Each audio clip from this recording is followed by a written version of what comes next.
Welcome to Compass Points, the weekly podcast for CompassKnox.com. CompassKnox.com is your best source for news and politics in Knoxville and Knox County. You can find their daily in-depth coverage and subscribe at CompassKnox.com. Welcome to Compass Points, a podcast about Knoxville and Knox County government, politics, business, education, and anything else that strikes our fancy. I'm Scott Barker. I'm the editor of Compass, and Compass is a subscription-based website and newsletter where we report on all those topics and more, and you can find us at CompassKnox.com. Joined as always today by Compass co-founder and publisher, Jesse Mayshard. Jesse, how are you doing on this gorgeous Friday? I'm doing well. It's, we're getting into sort of a nice time of year here. I'm enjoying sitting in my backyard and seeing fireflies. Something very reassuring about the fireflies returning each year. I always like to see the fireflies come back. That's always nice. And although I was, were you about to talk about the weather? No. Okay, because we have somebody who can do that. We do. I was actually going to talk about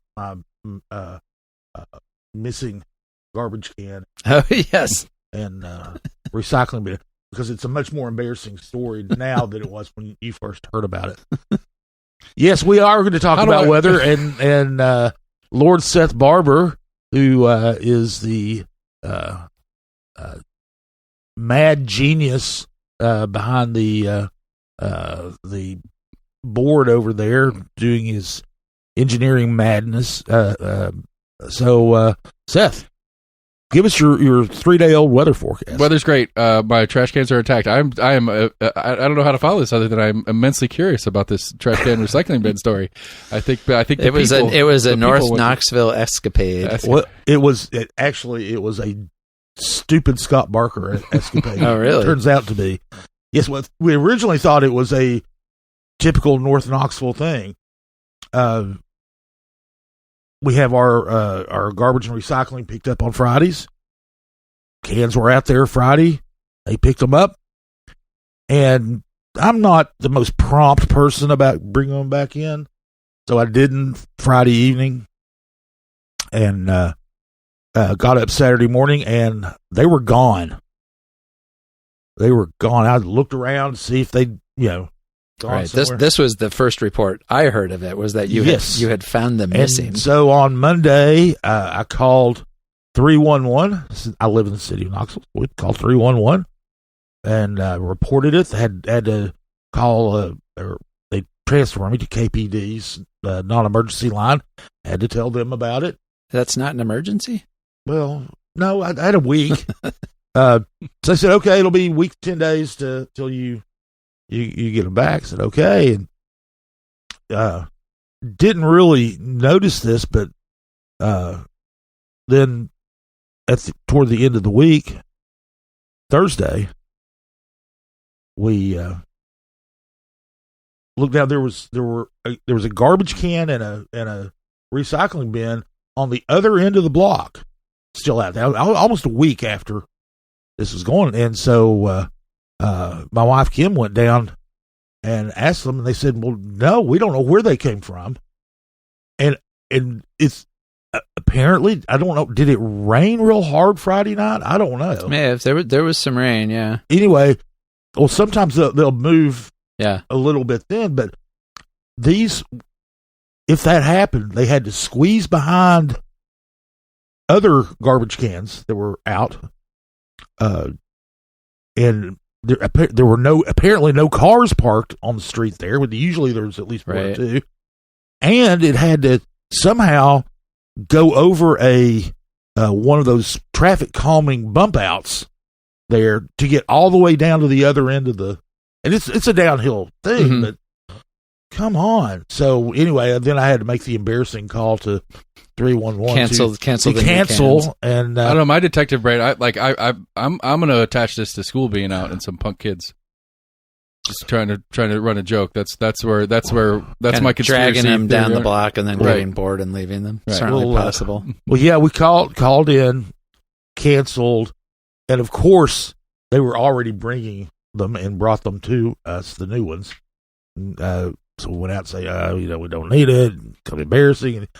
And what the guy said was, a lot of times, especially in North Knoxville areas where we live, that people who are homeless will still. I have noticed that has become the shopping cart replacement du jour. I mean, I can understand it because they're more durable than shopping carts are not actually made for outdoor wheeling, and these cans have sturdier wheels on them. It's a solid shelter. Lay it on its side, crawl inside, and you're saying you're going to stay dry. Multi-use, who knows?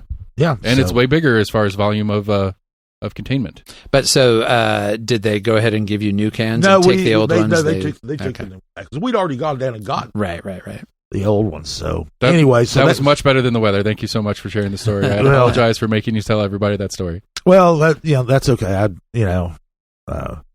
The mystery of the wandering garbage can. If you can't make fun of yourself, you shouldn't make fun of anybody. So you gotta. You think I'm making fun of myself? Is that no. You got to own it sometimes. Oh, absolutely. Anyway. Well, I'm glad that they came back. Oh yeah, well yeah, all is well. This is we're recording this on Friday. It's garbage week, not recycling, so just took the garbage can down this morning. They came right before I left to come over here. They picked it up, and so when I get back, I'm immediately taking it back up. So if it does rain, it's not going to go rolling. Not all right. Well, if you get swept away, if you get back this afternoon and they're gone, let me know and I'll splice in that there's some punk teenagers, because that's the only way. That's the only explanation if it disappears again this quickly. Especially in the middle of the day, that'd be kind of weird. Anyway, that's something I would have done when I was a kid. I'm sure. Anyway, I will say that that was fairly prompt. They said give them up to 10 days to get new cans, and got it in a couple of 3 days. Yeah. Okay. So your tax dollars at work. Yeah. So the only complaint I have is when you call in, you immediately get the on hold kind of music and stuff, and they tell you that the average wait time is 1 minute. That's a little bit misleading. Well, Scott, you're just above average. That's all. Yeah. All right. Anyway, but yeah, it was good service. The people the people from Waste Connections who brought the bins out were really nice about, they didn't get mad that they came out there for nothing. They just said, okay, great. Talk to us a little bit. So anyway, enough about that garbage. Oh yes. We are going to talk about the news that happened last week. The Knox County had a budget hearing on Monday that yielded a little bit of news out of it, a little bit of some interesting tidbits that rose to the top. It was kind of an interesting, the way it unfolded was kind of interesting. But anyway, also the state Republican Party is going to actually pick the sheriff's candidate, the Republican sheriff's candidate this year, because the election got challenged. The primary election got challenged. This is important because there are no other candidates. So, also, the University of Tennessee got its largest gift, monetary gift in history from a familiar name, and we'll talk about that a little bit. We're going to kick off talking about what we've been talking about for seems like a month now, and that is the Knox County Schools' decision to remove Roots, the novel, from their library shelves, and then the subsequent decision to shelve Roots, and some fallout from that. We had the school board had their work session and voting meeting this past week. They talked about the decision-making process extensively and how they're having to do this.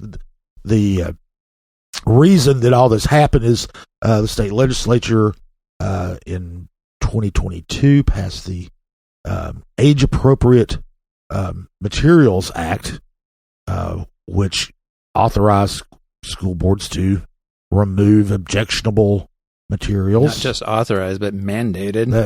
And then in 2024 they amended it to make it basically there's several categories of things that could get you get books pulled off the shelves. Sexually explicit descriptions, descriptions of sadomasochism, things like that. And Knox County had pulled 124 of them off the shelves in the past couple of years, and the 124th was Roots. And as everybody knows who's listening to this, who's listened to us before, at least in the last couple of weeks, that caused quite a bit of uproar. Then Superintendent John Roswick, and there's a committee that reviews these titles all the time. They do it all the time. They have to be proactive about doing it. It's not a complaint-driven thing, and so it can be both. It can be, but they're supposed to go through and review their books for objectionable material. And anyway, Roswick decided to reinstate it. He said, basically, and everybody's trying to do this a very delicate way, because nobody wants to disparage the committee that does this review. And Roswick sure didn't. He said they did what they were supposed to do. But he thought in this instance, it'd be best to err on this side of access to Roots. And at the work session on Monday, had a whole parade of people who came talking about there were a couple of them who were in favor of pulling Roots, but a lot of them were opposed to it. The several school board members, particularly Catherine Bach and Templeton, were appalled that it was ever taken off the shelves. And Templeton said she was going to present a resolution asking the legislature to revisit that law, and it's actually a very lengthy thing. She ended up, based on some of the comments on Monday, revising it a little bit for consideration on Thursday at the voting meeting. But basically, asking for three things. One is to allow school systems to review objectionable materials in context with the rest of the work, rest of the book. You can't do that now. Right now, you're supposed to just look at if there's a depiction of a sex scene, a description of a sex scene, it's got to go out. I have a question on that real quick. The theory is that it'd be like they just take the page out of the book and they read that one page or That's one right. paragraph. That is what they do. Are they told, do they know what book it's in, or is it literally just... Oh, yeah, they're told what book it's in, but they're given, this is the book, this is the title, and, here's the paragraph, and that's it. That's it. Yeah. Okay. Yeah. I was curious about, just in practice, how that functionally worked, because that's how it implies in the law part. That is exactly what they do, and okay. And the and Templeton's request would, if now she's just asking the legislature to do this. It's not, the school board has no authority on this whatsoever as far as the law itself, but she wants school systems to be able to look at it in context of the work as a whole. Which is how this kind of review was done before this law was passed. I mean, that was the process that was in place. If somebody challenged a book in a school library, it would be considered not just like the one sentence or paragraph or picture they were objecting to, but like the overall value of the book and the appropriateness of it to whatever grade level it was at. Right. And, I mean, that's the way that, obscenity law is in the United States. Right. Anyway. For 50 years, we've had the Miller test for obscenity in this country, which exists in a modified form even for minors, for people under 18, which does mandate that you have to consider the overall context and literary and cultural value of a work. And that precedent still stands at the Supreme Court, which is a reason I have been curious why this state law has not been. I think there are some pending challenges, like in Rutherford County, some other places in the state. So we might get a ruling on this law, but the state law very clearly disregards established Supreme Court standards for consideration of objectionable material. It just basically says we don't care what the Supreme Court says about this. Well, one other request that is in this resolution was you mentioned the grade level. Wanted the legislature to look at making it different standards for different grade levels. Right now, something that high school seniors, some of whom are 18 years old, they're already adults, can handle material that a fourth grader would be inappropriate for a fourth grader. And this resolution would ask them to take, to set up a way to take that into account as well. And also wanted more time and this was one of the major provisions in this, asked for school systems to have more time to review these so they can carefully consider. Right, because I think the law only gives right now it's 60 days, right? And this is asking for 90. Yeah, and of course, if they have to put a passage in context now, members of the committee will have to read the whole book, right? And so, which might be a good thing, but anyway,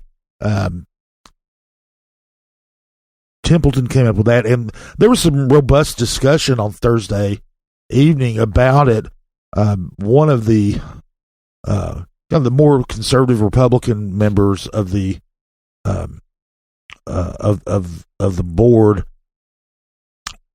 applauded the return of Roots, but they also didn't want to say anything bad about the law. Right. And because several of those members have been quite supportive of the law and of taking books off of school library shelves. Yeah, well, Steve Triplett was the first one to do this. Betsy Henderson also, who's running for Knox County mayor, said this as well, that they don't want, they're glad Roots is back. They didn't think it should have ever been taken off in the first place, but they didn't want to send the message that they were dissatisfied with the law. Yeah, there was kind of the idea that wasn't the law that was bad here; it was the way that the process of removing the committee's interpretation of the scene, I guess. However, they all kept saying, well, we love the committee. The committee's great. It was a really... The committee's just following the law. They didn't do anything wrong, and there's nothing wrong with the law. But also, this one particular decision was wrong. We disagree with. Yeah. And, obviously there was this huge pushback, and I think that politically, probably everybody felt like, okay, yeah, this book we have to pull back. And, I think unless there are changes to the state law, which, who knows, but at least I guess the school board is asking for that, and some other school boards around the state have as well. But for now, this seems to create, like, if you think about the people who are on that committee, who are school system administrators, whether anybody wants to admit this or not, this has created a new sort of de facto level of consideration for the people on those committees which is basically, is this one going to create another political right firestorm? And people can say that won't be a consideration, but that will be a consideration. Obviously, you can't help but think that, and but the and that's one thing that Christie, the board chair, said there, that hey, whatever we do, we still have to follow state law. They can't not follow the state law, and they are also getting ready to in July. The board is going to have a policy review session where they're going to review all their they can review all their policies, a number of policies, and this is going to be one that's kind of what the committee is supposed to do.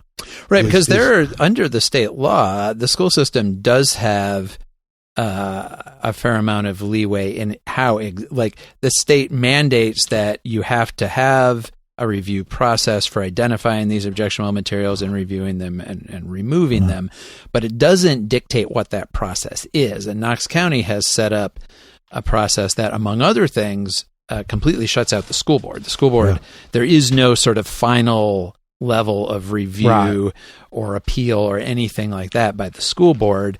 And at least the way the state law appears to me, because the state law says Board of Education over and over again.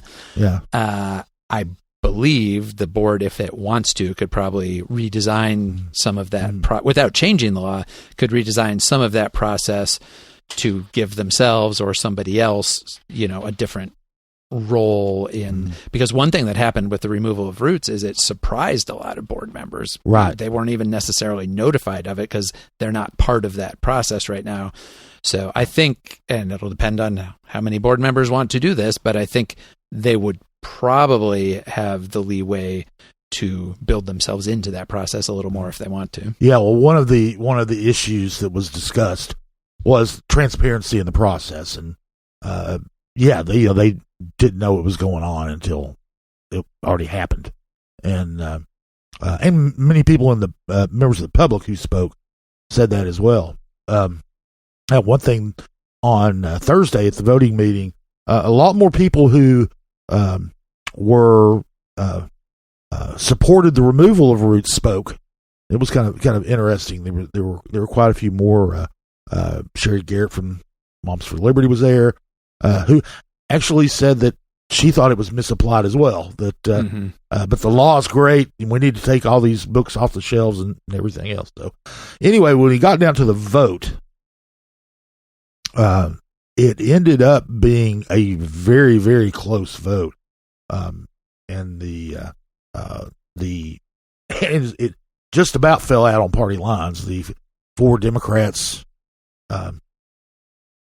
including Templeton and Bike, voted to pass the resolution to notify them. But the Republicans were a lot more hesitant, even though Triplett kind of indicated that he might vote for the resolution when he spoke, but then voted against it.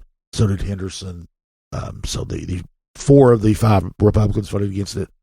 And it kind of came down to Christie, the board chair.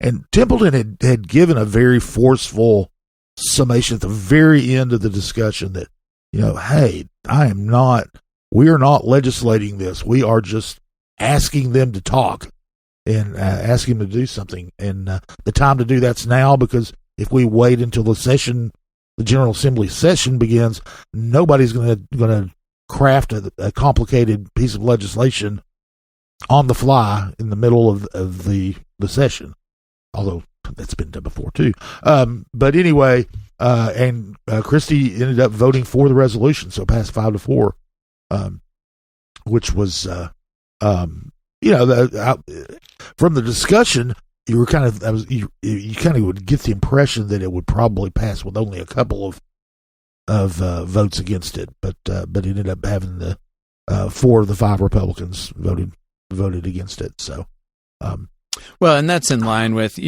Christie, first of all, she lost her primary for re-election to a more conservative Republican candidate just last month. She's the last sitting board member who was elected back when the board was still nonpartisan. And she's never, even though she is a Republican, she's never been super enthusiastic about the partisan divides on the board. She's also never been very enthusiastic about banning books when this has come up before for conversation. She's often said, like, we have a lot more serious things to worry about in the school system than this, and has also consistently made the point, which is obviously true, that if you're concerned about what kinds of information and materials young people in 2026 have access to, the school library is about the 100th place on the list that you should be concerned about. There's so many other ways and places for people to get all sorts of information with a lot fewer safeguards than you have at a school library. So I think that vote is not surprising for her. And it's also a signal that the other 4 Republicans who are there, along with the 4 Democrats who are there, they have all been elected to this partisan board. The board has become much more partisan, which means that, among other things, the Republicans on the board are extremely reluctant these days to ever do or say anything that contradicts or questions the actions of the Republican supermajority in the state legislature. They have been much more likely to be sort of good little Republican soldiers and stay in line there. The fact that Christie lost her primary to a more conservative candidate, and that candidate has a Democratic opponent in that district in August, so who knows what will happen there.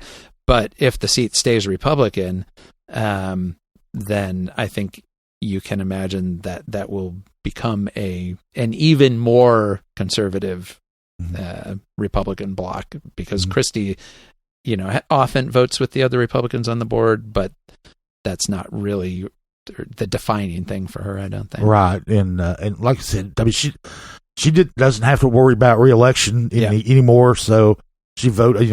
She was free to not even consider what the super majority or the Knox County Republican Party might think, because she's doesn't have to worry about it.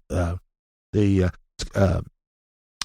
interesting thing there at that meeting as well, kind of an epilogue to this, was Catherine Bike made a proposal right after this vote to restore all 123 other books that had been removed from the libraries in this process.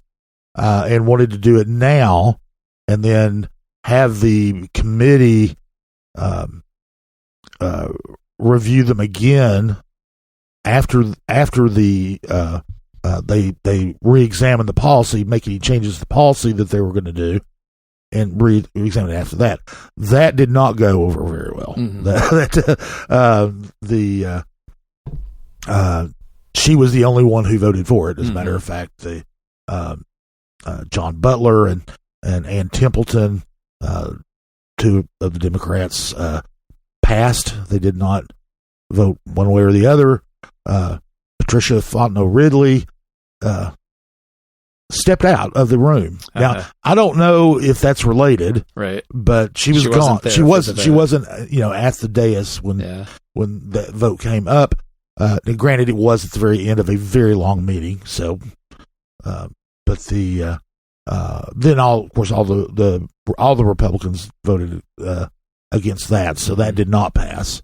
So, the 123 that were already banned when Roots was banned, when they're already removed from the library shelves when this happened, when Roots was removed, they are still sitting in a warehouse somewhere. Yeah. So, and I saw Bike after the meeting, I think maybe out of frustration with that vote. She posted a graphic that showed accurately the number of books banned under this law by each of the 4 largest school systems in the state, which are Memphis, Nashville, Knox County, and Hamilton County, Chattanooga. And those numbers are 0, 0, 0, and 123. Yeah. And so, and we've talked about this before in talking about roots, but the wide variations in the way different school systems around the state are applying this law tells you that for any district to say, as Knox County is saying, that, well, we're just following the law. I mean, districts are making decisions about how they want to follow this law. Some are complying enthusiastically. Some are complying with great reluctance. I think some of those districts, and it's not only the large districts that have banned zero books, there's actually many school systems across the state that have not removed any books under this law. That may reflect what they have in their libraries. I don't know. I think a lot of them have kind of adopted a, rather than taking the proactive approach of doing their own scrubbing, are kind of, I believe it was Nashville that said, we looked at the law, we looked at our collections, we think we're fine. And if somebody wants to come and challenge them under the law, somebody can and try to get a book removed, and then they would have to review it under the law. But, I think there are districts that are just kind of taking that approach rather than doing what, Knox County is kind of in the middle, I would say, of approaches being taken by districts across the state. But that was Bike's point, that to just say that, we have to do this because of the law, when the other 3 of the 4 largest districts in the state have not removed a single book. Knox County is making choices. Yeah, and Roswell, one of the things that he said when he decided to return roots to the libraries was that he consulted several attorneys about this, and there was no consensus on exactly what was required under the law. And so he said that we're just we think we're doing what we need to do, and we're doing that. And Christie again kind of said, well, I wish we can't ask for an attorney general's opinion because we're not legislators, but I wish somebody would ask the attorney general to weigh in on this, and it would be nice to have some direction. So anyway, so for now, up until at least July, it's kind of status quo, although Roots is back, and of course it's summer and school's not in session, and so we'll we probably won't get any more book removals until at least the next school year, I would imagine. The moving from K through 12 education to post-secondary education, the University of Tennessee received its largest gift or donation ever from anybody on Thursday. At least they announced it on Thursday, and it was from a familiar name, Jimmy and Dee Haslam. The Haslam family, of course, has been for longer than half a century, has been probably the most prolific donor family at the university. The College of Business and the College of Music are both named after the Haslams. So anyway, Dee and Jimmy. Jimmy is the oldest son of patriarch Big Jim Haslam. Big Jim. And and he and Dee actually don't live here anymore. They live in Ohio now. They are the owners of the Cleveland Browns. I mean, all that success from the Browns has been paying off. Is that what it is? Back home.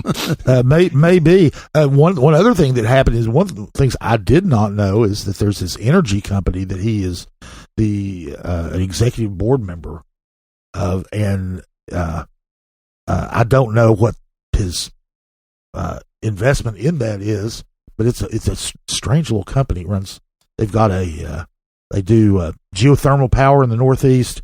They also do biofuels, produce biofuels here, and then they also have a string of fuel stations in Austria and Germany.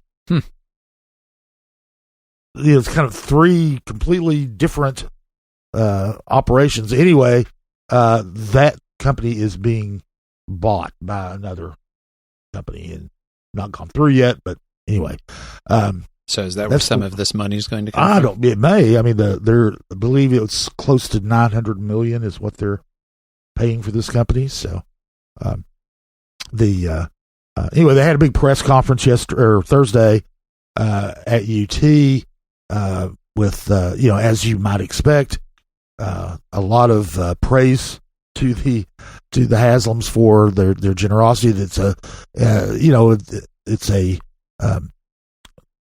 like I said, it's $130 million. $100 million of that's going to the Haslam College of Business. So, and it's going to $30 million of it's going for student support, for example. And one of the things that they're wanting to do is make sure that students are able to stay in school and graduate, and they're going to get a little more tender loving care than most UT students are. And UT does this for almost any student that wants the help or wants the support, but they're doing an especially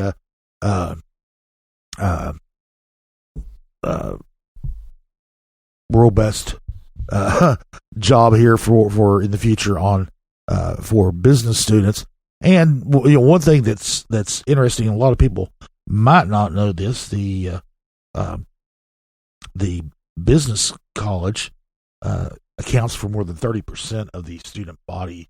Right, it has become it is huge the biggest now. School at UT, and this gift they said would help more than 11,000 students. So, but anyway, they're going to be there's that another $30 million for growing the honors program. They want to get in better students, and make sure they stay and succeed that way. And there's also going to be $30 million for faculty chair endowments to try to recruit some of the top-notch business faculty members from across the country. And the last $10 million is for graduate student scholarships. Now there's another $30 million there. That's $100 million for the business school. The other $30 million is going to be kind of go toward recruiting faculty campus wide, other colleges within the university. So, so that is, one of the things that the Haslam family's given hundreds of millions of dollars. This isn't the first $100 million that they've 130. Well, this is the biggest single gift, but they've given in aggregate, much more than that. And so they really UT kind of threw a big party for it. So yeah, sure. Yeah, I mean, Jim Haslam Sr., Big Jim, is sort of like a university's best case scenario, because you could say that, and I imagine he would probably say that UT really helped make him. He came to Yes. UT, was successful there as a student and as an athlete, as we know, on the championship football team, and then the connections and things he made through there helped him as he started his career with Pilot, and then he has, this is what universities want, is to have your students who come through have what they feel like is a great experience, use that experience to go off and become very successful, and then spend the rest of their life repaying that back to the university. And that has happened now across multiple generations of the Haslam family. Yeah, well, and that's one thing too, is not only was this one alumnus who made a fortune, to put it bluntly, and has been giving back to the university. Jimmy was the CEO of Pilot And then, in fact, he was the one who kind of oversaw the transition from being basically a chain of convenience stores to the nation's largest truck stop company. Yeah. And although they hate the term truck stop, that's right. They're travel centers, but it's kind of like manufactured homes. But anyway, so Jimmy is wealthy in his own right. He's while I'm he's not he didn't just graduate from college and go sit on the beach and live off the trust fund. No, he very much helped build that company to what it is now. And then we're talking about the influence of the Haslam family. Of course, we got the two colleges named after them, football practice field named after Big Jim Haslam, her Haslam scholarships and Haslam chairs and all this kind of stuff. You can't avoid the name Haslam there. In fact, the Big Jim's other son, who did not go to the University of Tennessee, nonetheless is on the board of trustees at the University of Tennessee. That's former Governor Bill Haslam. So the Haslam family is in fact, Randy Boyd, the university president, said at Thursday's press conference that he doesn't know that there's been a family that's had he knows that there hasn't been a family that's had a greater influence on the University of Tennessee than the Haslams, but he said, maybe the entire state, right. At least in recent times, that's probably true. But anyway, that is going to, and it's also kind of funny.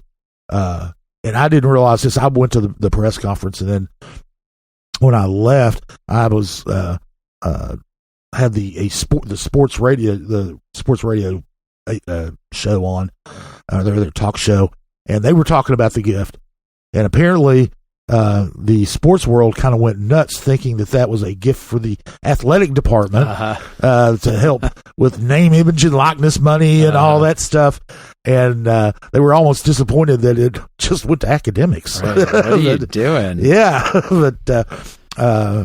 but I guess because the Haslams also they donate a lot of money to the athletic department too.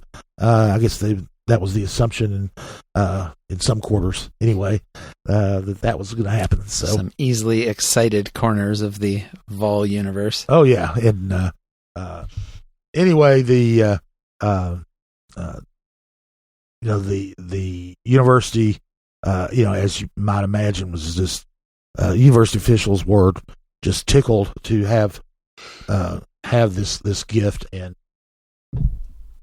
and they expect the business school to grow and to, in fact, they're building a new business building right now for the college, and to grow in stature and to become one of the top handful of business schools in the country. And they're not too shabby now, but they really want to get up there and get in the ring with the Wharton School and others. So now back to politics. An interesting development with the race for Knox County sheriff. As we had talked about this right after the election, the primary election, 2 of the 4 candidates for sheriff were indicted for as part of a conspiracy to use money in the drug fund for personal gain, and one was former Sheriff Jimmy J.J. Jones, and the other was Chief Deputy David Amber, and who finished, Amber finished second in the 4-person field, and Jones finished 4th. That's correct. And Brent Gibson was the finished first. What we call the winner of the election. Yeah, and he had almost half the vote. He had 44%, I believe, of the vote. And then Mike Davis, who's a former federal agent, finished third. Well, Davis decided to contest the election because he thought that if voters had known that Jones and Amburn were going to be indicted on primary election day, that they would have voted differently, which is almost certainly true. So he has challenged the outcome of the primary. One of the things is, and we've reported this too, is prosecutors almost always wait until after an election to indict a candidate, because if they do it before the election, they're definitely going to be accused of putting their foot on the scale and tipping the balance toward the other candidates. So they wait, they're going to get accused of it as well, but at least they're not being proactive. I think that's the thinking behind it. But anyway, turns out that the Republican Party, of course, these are primaries. Primaries are events of the party, not of the regular election thing for government. Right. They're not even required. There's nothing in state law that says parties have to have primaries at all. So under the Republican bylaws, the primary committee of the statewide primary committee has to make the decision on this, and they've only got I think three things that they can happen. They can affirm that the person who won the election is indeed the candidate to go forward in the general election. They can throw the results out and pick one from the other candidates who ran. So presumably, if they did such a thing, then Gibson would not be the nominee, even though he got 45% of the vote and more than any of the other candidates, and is not indicted or implicated. But they could choose from among the other three, two of whom have been indicted. So Davis would obviously be the logical choice. They could also now this won't happen either. They could also just say nobody's running. We won't have a candidate. Of course, that would leave Knox County without a sheriff on September 1st. As we said, there is no Democratic candidate for sheriff. There's no Democratic candidate, and the current sheriff, Tom Spangler, is term limited and cannot serve another term. So that's the committee is going to meet, I believe, on the 10th of June in Nashville to look at this. But it's just really interesting that it's something that's basically just taken completely out of the hands of the voters who thought they were selecting the Republican candidate. In fact, many people realized, because there was not going to be a Democratic candidate, they were voting for sheriff. Yeah, they were. This was a de facto general election, and I would not be surprised if there were a handful of Democrats who crossed over and voted in the Republican primary just to vote in that race. So I don't know. You have to wonder what's going to go through the minds of the people who are on this committee, and do they want to? I mean, to me, it feels like a slam dunk decision for the party has to respond to this because there's been a complaint filed. Mm-hmm. But you have a very strong first place finisher who nobody is saying anything bad about. That's what I was going to ask. Like, as far as in quote Republican circles go, is there anything that Gibson would have a hard strike against, as far as a Republican Party member might even look at them for? Gibson was endorsed by the Knox County Conservative Republicans group, the kind of the most MAGA portion of the Knox County Republican Party. Which the state party is very close in line with that. Yeah, and Davis has not raised. I've not heard Davis say anything about Gibson. I don't even know that he said his name. Like, he's not trying to impugn Gibson personally. He's just saying that, well, because these other two candidates got indicted, the whole election is suspect. But just like, obviously the easiest thing for the state party to do is to say, had an election, somebody won 45% of the vote in a 4-way contest. And that was the voters' choice. And we're just going to stick with that. It's hard to see them doing, again, in the absence of anybody raising specific objections about Gibson, because the objections are about Jones and Amburn, who didn't win. Right.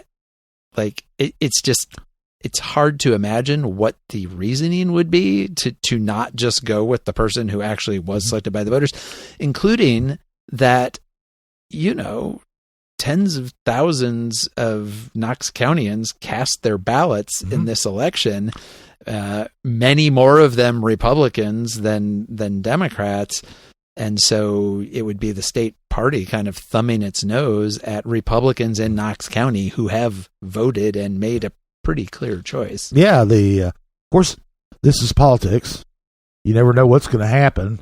And you got to remember, Mike Davis is married to State Representative Elaine Davis, who is very prominent in the statewide Republican Party. So, of course, Gibson has one of two people in Tennessee who transcend policy, that he's associated with. That's Peyton Manning. Right. He was Peyton's center at the University of Tennessee when they both played football there.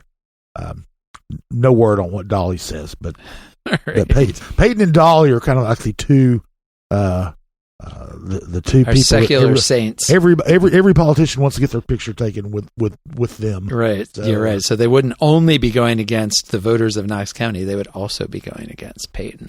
Well, that's the implication. I don't think Peyton has come out and endorsed anybody either. So but anyway, that's going to be an interesting meeting on the 10th to follow and see what the party says.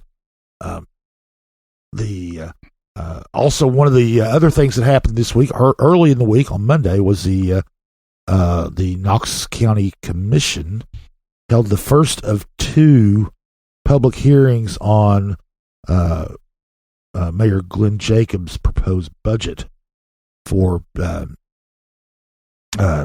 next fiscal year. Budget is about $1.16 billion. A lot of that the commission has no authority over. They have to just basically approve that. But they did have a budget hearing, and they did have one of the interesting things about the budget hearing was that gives them the opportunity to ask questions of the finance department and other county department heads about the budget. It was actually pretty much dominated by Angela Russell, who represents Southwest Knox County and Farragut. She asked by far the most questions of any of them. Andy Fox asked a couple, and that was about it. Russell's an accountant, so that might part of it. And but she asked questions about a wide variety of things. There wasn't anything that you could sit there and say, oh well, she's honing in on this because she wants to do that. No, she asked about so many different things that genuinely seemed to want to find out more about what went on. But one of the issues that her questioning kind of brought out, or actually this was a question that Fox brought up, is that we've talked about budgetary pressures on Knox County, and there's a big one in the solid waste fund. That is the fund that, of course, they in the county you don't have garbage pickup. They have convenience centers. They have 7 of them. throughout the county. People take their trash and garbage there and recycling. Take those there, and then the county pays somebody to haul them away to either a landfill or a recycling center. Well, that contract doubled, and so that made kind of a mad scramble for money in the finance department. The solid waste fund is going to increase by about $1.2 million. And they're paying for all this. They transferred $600,000 out of the general fund. That's money that just could go to anything in Knox County. But $600,000 of that, and $600,000 out of the what the solid waste fund's reserves. So their reserves basically got cut in half. So, and then another $775,000 from the Engineering and Public Works Department. And one of the things that is interesting about that is, Engineering and Public Works does a lot of the infrastructure projects here. They one of the things that came up in the hearing, again, it's not news. They talked about it a little bit, and that is that their goal is to pave about 75 miles of roadway a year, and that's repaved. These are roads that are already built that to keep them maintained, they have to do 75 miles a year. They're only able to do 45 because of cost. Asphalt's gone up in price. There's not much there, and now they're having to take money out of that to go to the right. And that's what all of the candidates running for county mayor this year talked about. Well, we need to focus our priorities on infrastructure and on roads in particular. And Betsy Henderson, who's the Republican nominee for county mayor, that's what she has said, because she's staunchly against any kind of tax increase, of course, that the way she proposes to do more infrastructure work is to, take money presumably away from other places in the budget. She has not really identified where those might be and put them into the roads. But what we see here is actually, because they got to do solid waste too. Yeah. People want that. And now they're taking money out of roads to put into that. And again, all of this just comes back to the county budget is super, super tight. And it's got a very big population with a whole lot of needs and also a lot of services that people want from the government, including having solid waste centers and also having their roads paved. And the county cannot do all of those things. It just can't. Yeah, and the next mayor is going to, and along with the county commission, is going to have to make decisions on this. The Jacobs administration has hired a consultant to do a waste stream study and come back with recommendations. Chris Caldwell, the chief financial officer, said that should be 3 or 4 months, which is after the next mayor will take office. The next mayor takes office September 1st. And now one of the things that, and we pretty much brace ourselves for this, the county runs 7 convenience centers. They have to run 3, because of the population and state law and all that. But they run 7. 1 or 2 of them could get shut down. Mm-hmm. Now, you want to make people mad. Yeah. You want to be the county commissioner from the district where that happens? No, and you don't want to be the county commissioner from that district. And people who would have to instead of driving 5 miles to drop off their garbage and recycling, they have to go 15 miles. Would not like that at all. It would be very inconvenient. Or pay for private contractors to come do it, which a lot of people who live outside the city do that, but that is expensive. And yes, there's a lot of people who don't do that because they can't afford it. Right, and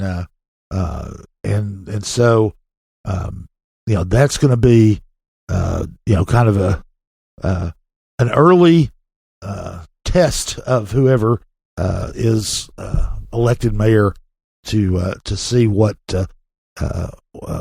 they can get done there.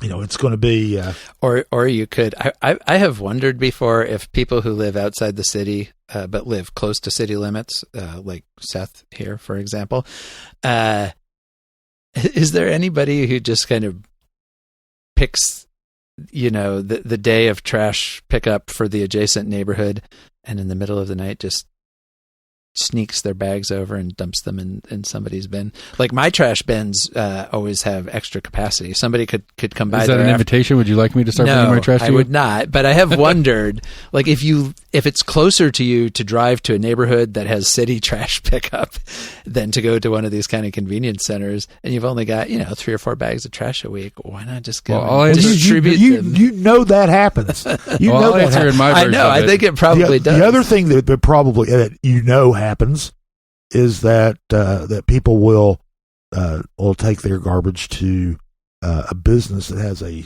dumpster, right? And they'll. Which that is what I do, except it's I'm not going to say that I have never done that, but I don't think I've ever done that in Knoxville. We've had a fun issue someplace else where I live. We've had a fun issue here locally to me because I live just up the street from Rocky Hill Ballfields, which is a city park technically. It's been a consistent thing for as long. I've been here for over a decade, where we'll go up the ball fields to take the kids to play or whatever, and those dumpsters that are city dumpsters are always full, and there's always a couch or a refrigerator next to them. Stuff people like just that. go and put stuff there.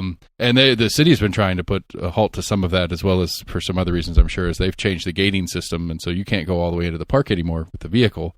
But yeah, for me, I go to my business where I pay for my dumpster and I dump my trash there. Well, that's fair. You're paying for it, right? Yeah. You can put. And I still feel guilty about dumpster. it because it's they're all shared dumpsters with the other businesses, and I'm always like, sometimes I'll, because I've got a project I'm working on, so sometimes I'll have a little more trash than the average Joe might. But no, I've never even thought to do that. Now that you say it, well, I think you would have to live in proximity, but you could.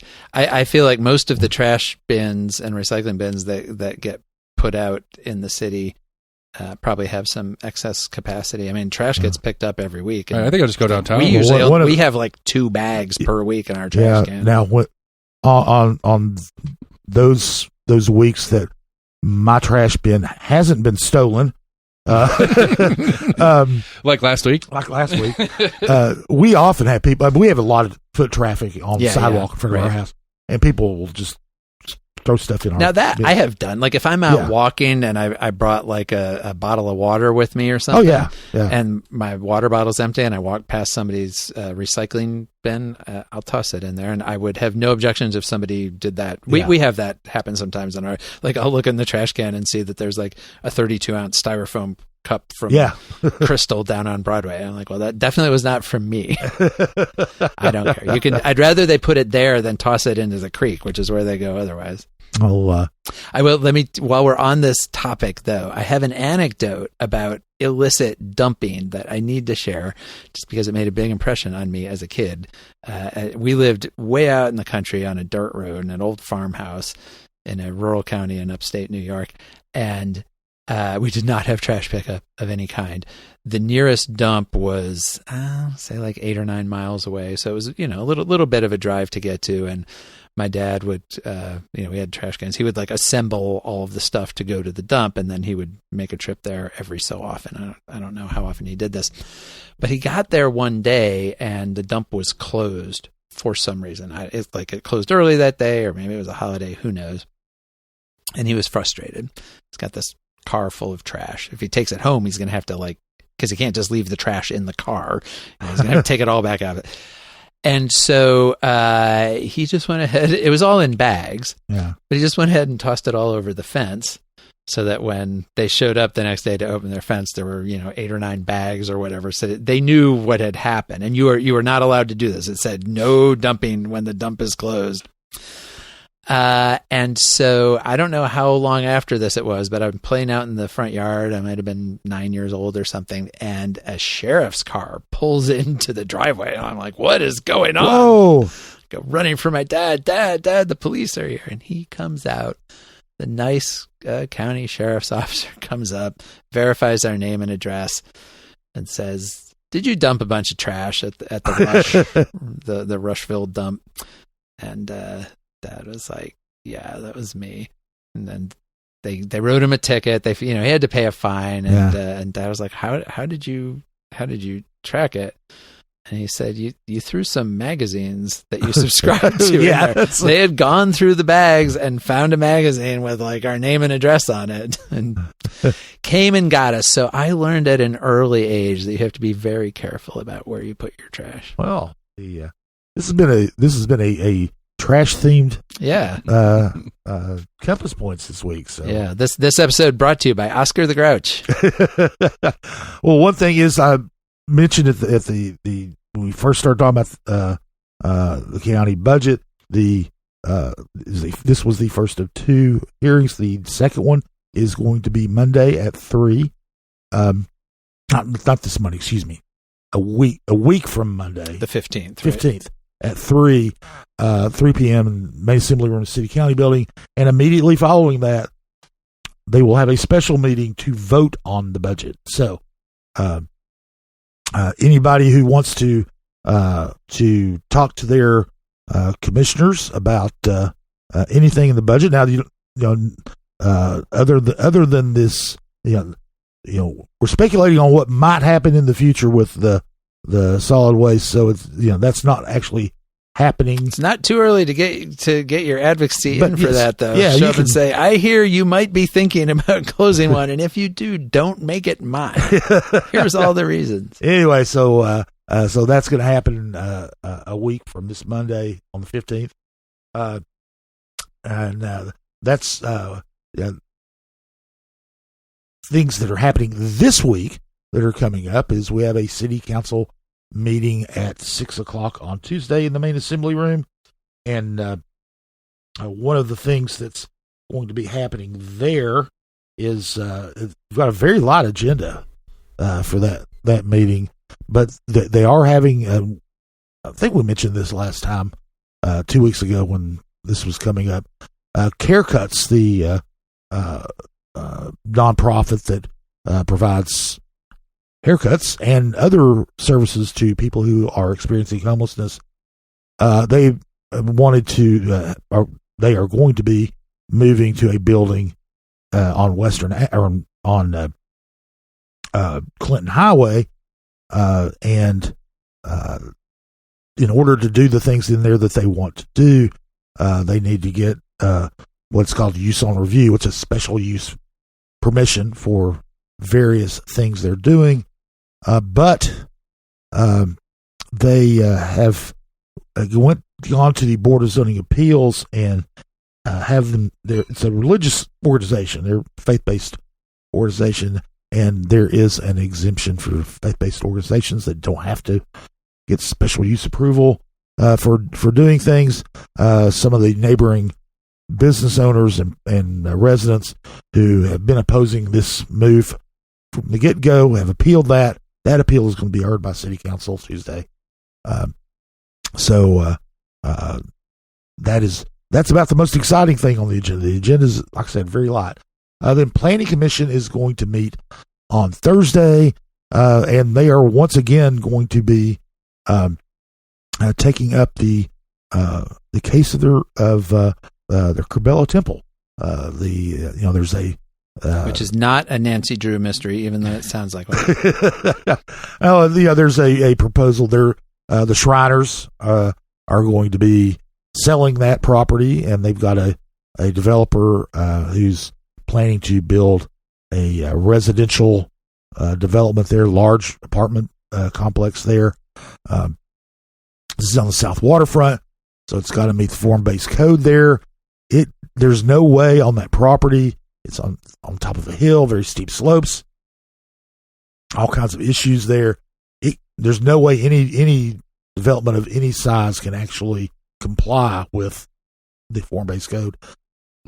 So they've gone to a special level of review, and you can be out of compliance with the form-based code if you go through this and they determined that you have tried to adhere to the spirit of the form-based code, even if you were not able to actually, build up as close to the street as the code calls for and things like that.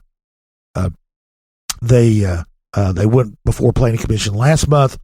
Planning Commission sent it back to them, and said, try again, and see if you can do something. They've got a revised plan.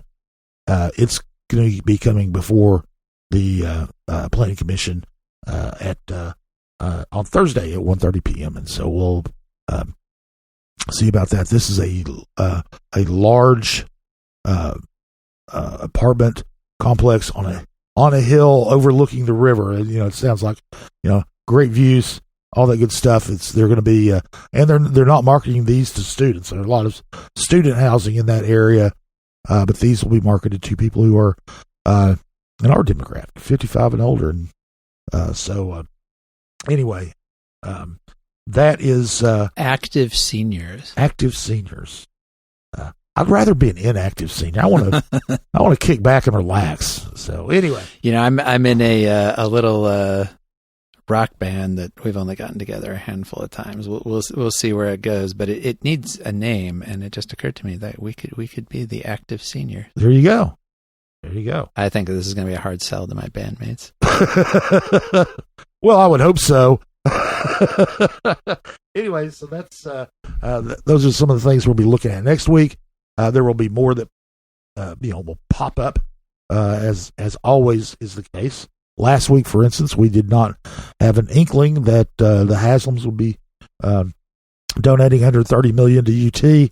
Now, I don't expect another $130 million donation by anybody to anything next week, but or this coming week. So, but whatever does happen, anybody wants to make a gift to Compass, you can give a whole lot less than $130 million and still be our largest gift ever. So yeah, give us a shot. We'll take 125. Sure, no problem. Just dollars, not million. Yeah, $125. That'd be fine. Yeah, I'll take it. Yeah, I'll take $125. Anyway, well, that is it for this week. Jesse, thanks again for joining me and elevating the intellectual rigor of the show. And happy to be here. I don't know that I accomplished any of that, but still happy to be here. Well, and thanks to Lord Seth Barber. We're going to be vacating the premises here so he can have his servants mop the marble floors of the studio. Well, I was going to do a shameless plug real quick. I've actually got an interview with Larson J that I'm about to do for my podcast, Almost an Agreement, if you guys want to check that out. Ooh, there you go. And you're going to be talking about Commissioner J's interesting ideas about local transportation infrastructure improvements, among other things. Yeah, I have a more conspiratorial take on what's going on right now than just the straight. These are neat things that would be cool to have. It's more what it says about the future of Knoxville, Knox County, and Larson's part in that. I think is more my chase here. Gotcha. All right. Well, we'll let you get to that, and also we want to thank Will Wright for providing music for us. Once again, this is Compass Points. We are, it's the podcast of Compass, and you can find Compass at CompassKnox.com. We'll be back next week with another installment. CompassKnox.com is your best source for news and politics in Knoxville and Knox County. If you'd like to learn more about the topics discussed on today's podcast, go to CompassKnox.com and subscribe for in-depth coverage and much more.